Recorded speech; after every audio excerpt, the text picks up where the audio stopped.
Olá pessoal, tudo bem? Retornamos aqui aos nossos estudos do Manual de Epiteto, hoje aqui na terceira parte, como eu já tinha avisado, né? Eu dividi o primeiro capítulo em três partes para ficar mais fácil, mais objetivo, para não ficar tão maçante. Afinal, né, cinco partes, mais de uma hora e meia talvez. Então, num vídeo só, certamente depois dos 20 minutos a atenção já ia ficar dispersa, porque realmente é assim que o nosso cérebro se comporta. Então, vamos aqui para nossa terceira parte. Na verdade, eu já tinha gravado toda essa terceira parte, mas eu esqueci que eu estava só me gravando e não gravando a tela. Então, estou tendo que refazer. E vamos aqui tentar vencer essa parte aqui, certo? Vamos lá. Bom, primeiro de tudo, como eu tinha avisado, antes não tinha tanto, nos outros trechos ali não tinha tanto, mas aqui tem mais. Eu deixei notas marginais, tá? Hã, Então essas notas marginais têm a ver com os verbos, porque na minha forma de estudar, eu entendo melhor quando eu vejo os verbos, quando eu sei onde eles estão colocados e o que eles significam.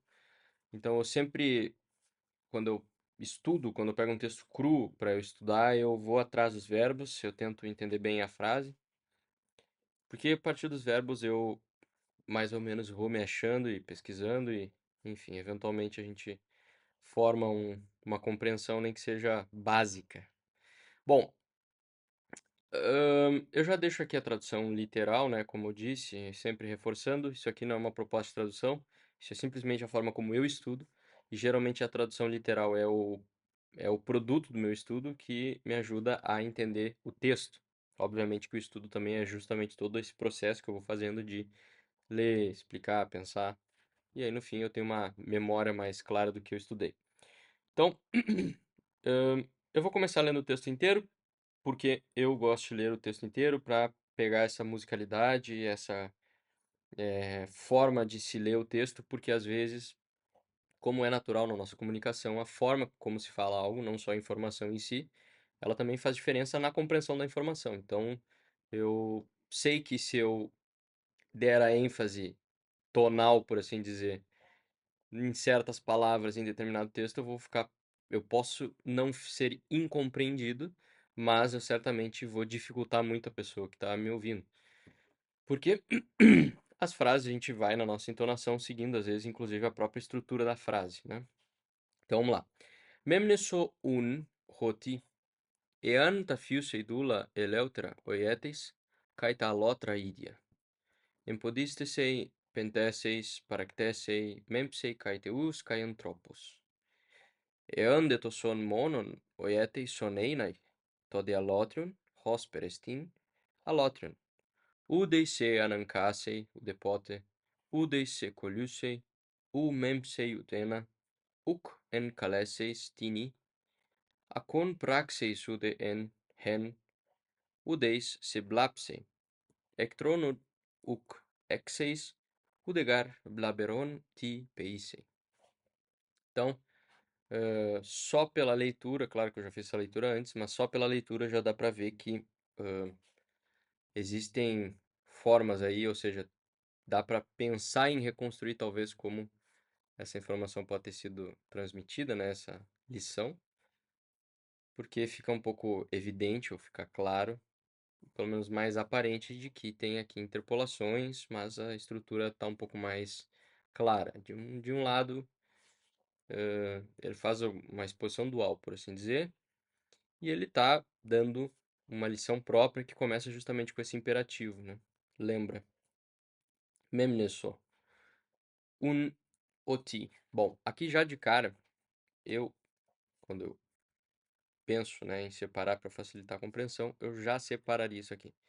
Por quê? Porque eu sei que depois desse oti, provavelmente tudo que vier vai ser uma complementação. Então, lembra, né, portanto, lembrar o que. Aí eu sei que provavelmente tudo que vem depois desse que vai estar relacionado ao que deve ser lembrado. Então, isso aqui, por assim dizer, seria o objeto do que deve ser lembrado. Ean tafiusei, dula eleutera oieteis, kai ta lotria idia. Bom, aqui nós temos uma estrutura condicional introduzida por essa partícula ean, né? Que seria o ei mais o an. Enfim, são duas palavras juntadas numa, unidas numa. E eu consigo entender aqui que o que ele está querendo colocar dentro de uma condição é acreditar em algo, né? Eu separei já o verbo oietes, ele vem de oiomai, que significa pensar, acreditar. Agora, para mim, fica sobrando o que, né? Acreditar no que. Então, esse ean, ele simplesmente introduz essa condicional. Ean, vou até deixar em itálico aqui para facilitar. Ean ta fius edula eleutra oietes, kai ta lotria idia. Como eu faria, por exemplo. Eu tiraria esse verbo daqui, colocaria aqui no início. Por quê? Porque fica mais fácil de eu ver. Essencialmente seria isso. Mas, eu sei porque, enfim, quando a gente vai lendo o texto, que esse tá, esse pronome, né?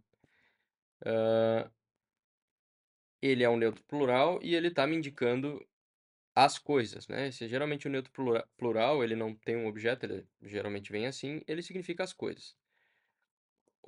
As coisas, ele já se referiu várias vezes no texto, ele está falando de elementos da realidade, ele está falando de coisas da vida. E ele está se referindo justamente àquelas coisas que lá nos trechos anteriores ele disse que são ou que estão sob nosso controle, ou que não estão sob nosso controle, ou que são livres por natureza, ou que são escravas, são limitadas, são fracas. Então, ele está dizendo aqui, se acreditares ou se pensas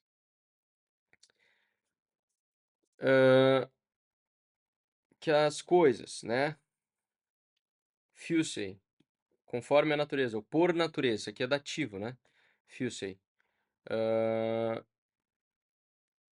dula eleutera, olha como ele tá colocando em oposição duas características, justamente para a gente pensar no seguinte sentido. Se eu acredito que as coisas livres por natureza são escravas, ou as coisas escravas são livres por natureza, e aí ele complementa kaita, ele só repete exatamente esse mesmo pronome aqui. Allotria idia, ou seja, ele repete duas ele repete não, mas ele usa de novo o mesmo sistema de colocar duas características antagônicas, então allotria seria pertencente a outrem e idia seria próprio, né? Então ele diria, se acreditas que as coisas, eu não precisaria nem citar de novo aqui, mas ele tem um efeito de, né, oratória. Então, se acreditas que as coisas, por natureza, escravas, livres, ou seja, que as coisas que são escravas são livres e que as coisas de outrem são próprias, essa é uma característica do grego, né? Ele exige que a gente vá fazendo constantemente essa complementação imaginativa de verbos que não estão aqui. Geralmente é o verbo emi, né? Ou esti, né? Nesse caso aqui. Então, é por isso que exige bastante raciocínio, é por isso que exige concentração. E é por isso que, por exemplo, um estudo de uma simples frase, de um simples parágrafo que para mim rende. Bom, a gente vai ver aqui quanto tempo vai dar esse vídeo, mas provavelmente esse é o tempo que eu demoro mesmo para estudar um parágrafo de um texto. Então, aqui ele já estabeleceu a nossa estrutura condicional, né? Se acreditares que as coisas por natureza escravas são livres, e as coisas que são de outrens acreditares que são próprias, tuas, né, no caso, aí vai dizer o que vai acontecer, né? Ou seja, se tu acreditar nisso, acontecerá algo. O que acontece? Não dá pra ver. Bom, enfim. Empodistesei, pentesseis, paractesei, mempsei, kai teus, kai anthropos, né? Aqui eu não preciso nem me preocupar muito, porque isso aqui é objeto, né? Eu sei que isso aqui está no acusativo plural, teus e anthropos. Eu só preciso me preocupar com esses verbos. Na verdade, saber o que eles significam. E aqui eu já coloquei como nota marginal, justamente para não ficar excessivamente chato o vídeo de eu ter que ficar parando, ou de eu ter que ficar explicando cada verbo por vez. Então eu pego o verbo, já coloco aqui. Empodistesei, né? aqui é tu, segunda pessoa do singular, e futuro, né? A gente está falando do tempo futuro. Então, empodístese, você será impedido, obstaculizado. Penteces, lamentará, tu lamentarás.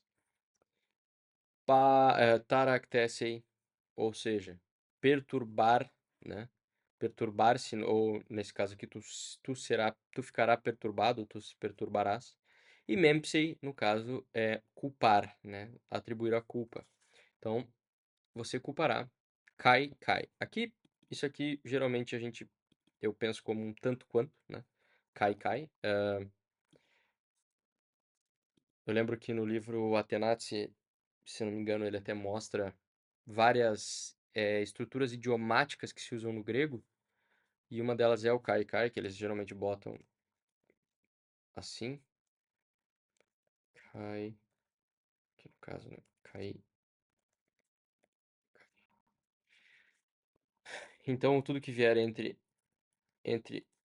isso e o que vier depois disso, né? A gente vai pensar que são tanto um quanto o outro. Então, seria você culpará tanto os deuses quanto os homens. Então, pronto.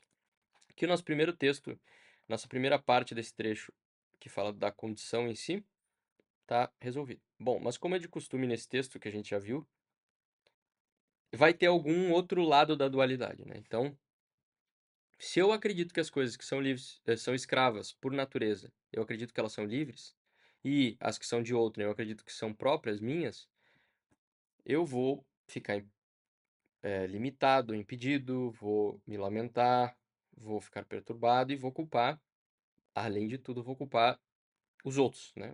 No caso aqui, os deuses e os homens. E aí ele nos introduz exatamente com a mesma partícula, ean,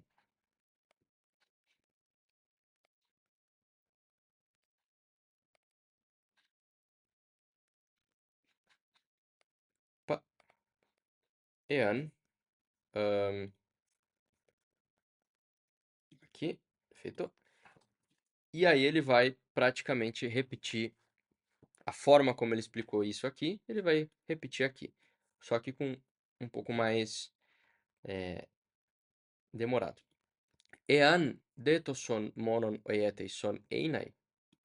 Bom, particularmente começou do mesmo jeito. Começou usando o verbo oietes, né, que eu vou colocar aqui para fins de visualização. Só que, diferentemente dessa primeira parte, aqui ele coloca um verbo no infinitivo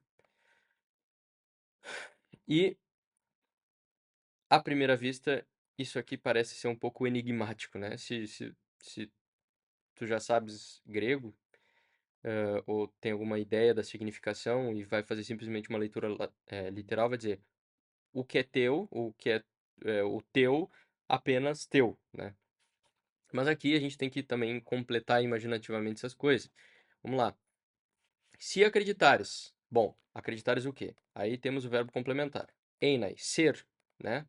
E aqui a gente só nos sobraria propriamente o objeto, ou no caso o sujeito. Se acreditares ser, mas o que ser?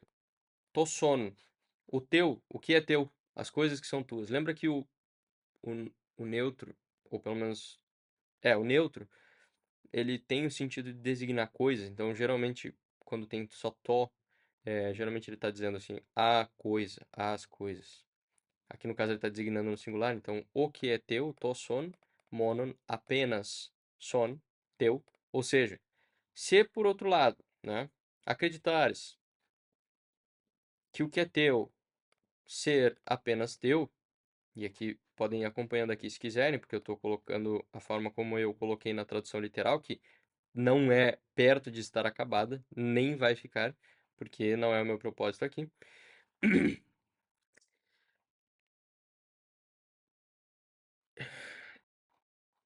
Se por outro lado acreditares que é apenas que o que é teu apenas, né? To de alotrion hosperestin alotrion, veja que aqui é toda a condição, ele não terminou de explicar a condição aqui.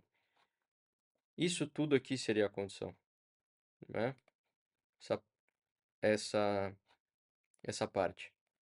Então, tode alotrion, hosperestin alotrion. Então, se acreditares que o que é teu apenas é teu, e, né, o que é de outrem, tal como é, hosper, né, as if, em inglês, eu acho. Em inglês, as if. Alotrion, ou seja, como é, ou tal como é, de outro, certo? Udeis, ninguém, nenhum, né? Udeis, se, anancase, o verbo, anancasei, que significa forçar, compelir, né? Nesse caso aqui no futuro, compelirá, forçará. Então ninguém forçará se, isso aqui está no acusativo, esse pronome pessoal, se udepote, aqui uma forma adverbial de dizer de forma alguma. Udeis, se coliusei, ou seja, ninguém, coliusei, aqui nós já tínhamos visto outros usos desse verbo, dessa palavra, que aqui nesse caso está em verbo. Então ninguém te impedirá, ninguém te obstacularizará, não o memsei, udena, ninguém, né, vamos supor que, seguindo nesse sentido, ninguém vai, não acusará, não é ninguém, não acusarás, tu não acusarás, aqui porque está na segunda pessoa do singular, tu não acusarás ninguém, nada, né? Ou seja, não culparás outras coisas, não encaleceis, aqui sim seria acusarás, o mempsei seria culpar, né? Como a gente viu aqui em cima, por exemplo, né? Tu culparás tanto os homens quanto os deuses. E aqui encaleceis seria acusar. Então, não acusarás ninguém. Acon, praxeis. Então, acon seria em inglês, um exemplo que se dá é under constraint, que seria algo como sob coação, sob, né, sob força. Sob força, tu farás nada, ou seja, tu não agirá, tu não fará nada sob coação. Ninguém, novamente, udei se blapsei, ninguém te prejudicará, machucará. Ectronuk, equeis, isso é bem interessante, isso aqui é olha, a repetição disso é quase que muito comum da gente ver hoje na internet, mas tu não terás inimigo, né? Ectronuk equeis, udegar blaberon ti peisen. E nem, nada, pois blaberon ti, certo? O objeto, peisei, nem, pois algo danoso sofrerá. Ou seja, isso aqui eu sei que tá estranho, mas peisei é o médio de pasco, que é sofrer, certo? De onde vem a palavra patos. Então você não sofrerá dano algum. Blaberon ti. Isso aqui é bem comum, certo? Usar o ti e o objeto, que geralmente designa algum tal coisa. Então, blaberon ti seria dano algum, né? Como eu, ou algo danoso, algo harmful, né? Sofrerá. Então, só para finalizar, vamos tentar aqui encaixar tudo isso que a gente viu. Lembra que se as coisas que são escravas por natureza, isso que está aqui entre colchetes, eu estou complementando porque não está literalmente no texto. Então lembra que se as coisas que são escravas por natureza, tu creres, isso aqui está errado, tu creres ou acreditares que são livres, e as coisas que são de outros, tu acreditares que são tuas, tu serás impedido, vais se lamentar, ficarás perturbado, culparás tanto os deuses quanto os homens. Se por outro lado, o que é teu apenas creres ser teu, e creres, né, que o que é de outrem, assim como de fato é de outrem, Ninguém te compelirá de forma alguma, ninguém te impedirá, não culpará nada, não acusarás ninguém, sob coação jamais agirás, ninguém te machucarás, não terás inimigo, nem pois algo danoso sofrerás. Certo? Então veja aqui como essa simples parte aqui para amarrar, né, a complementação dessa condição, fica bem legal, fica bem interessante de visualizar. E veja como o texto aqui, que parece de início um monstro de sete cabeças, não é. Ele é bem simples, bem objetivo. Então, para mim foi bem interessante esse estudo, que me ajudou bastante a entender alguns princípios de filosofia estoica. E, bom, enfim, se você estiver vendo esse vídeo até o final, eu peço que deixe um comentário aí e responda para mim o que tu mais aprendeu com esse trecho, com essa parte da filosofia estoica. Se gostar, por favor, deixa um like. Eu estou deixando também um link aqui para comprar o livro. Se puder comprar por esse link, me ajuda bastante. É uma tradução, ahn, não sei se é a melhor, mas é assim, é uma boa edição para se ter, para começar. Mas é claro que aqui, como, né, não poderia ser diferente, justamente por eu gostar de estudar o texto original, eu recomendo e encorajo todos a fazerem o mesmo, não ficar dependendo de traduções, é sempre uma autonomia muito boa, né? Então, muito obrigado e até o próximo vídeo.